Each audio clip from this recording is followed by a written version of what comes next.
ရှင်ဖျားလောကတွင်လူအများသုံးဆွဲလေးရှိသောဆွေရိုးတစ်ခုရှိပါသည်ဖျားမုတ်ဆိုးနာနီမုတ်ဆိုးတန်ငါနာနီတန်ငါဆိုတဲ့ကဲ့သို့မကောင်းသောပတ်ဝန်းကျင်၌နေရသောလူတစ်ယောက်သည်မကောင်းသောစိတ်များဖြစ်နေရပါလေဗျာ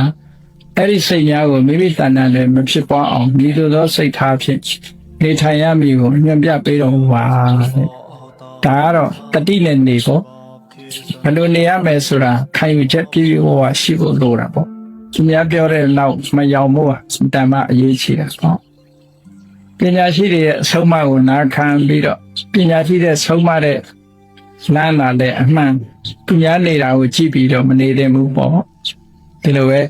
ရှိပါမုတ်ဆိုးနာနီမုတ်ဆိုးနဂနာနီတန်ငါဆိုတာဥပနိဒေယပစ္စည်းကိုပြောတာလူဟာနီးရဖြစ်သွားတာပဲမရဘူးပြင်ပရဲ့လွှမ်းမိုးမှုဟာအမြဲတမ်းကြီးမားတယ်လွှမ်းမိုးမှုကိုဖောက်ထွက်နိုင်ဖို့ဆိုတာတာမန်ပါရမီနဲ့တာမန်အန္တရိစိတ်နဲ့မဖောက်ထွက်နိုင်ဘူးအဲ့ဒါကြောင့်မို့လို့ဒီဖောက်ထွက်နိုင်အောင်ကိုယ်စိတ်ဓာတ်ကြံ့ခိုင်အောင်လို့ပညာရှိအောင်လို့ကိုယ့်ကိုယ်စဉ်းစားတတ်အောင်ကိုယ့်ကိုယ်ဆုံးဖြတ်နိုင်အောင်ဉာဏ်ဉာဏ်လေးတွေရအောင်ပညာရှိသူတော်ကောင်းနဲ့ပေါင်းဖို့လိုတယ်သူတော်ကောင်းတရားကိုနာဖို့လိုတယ်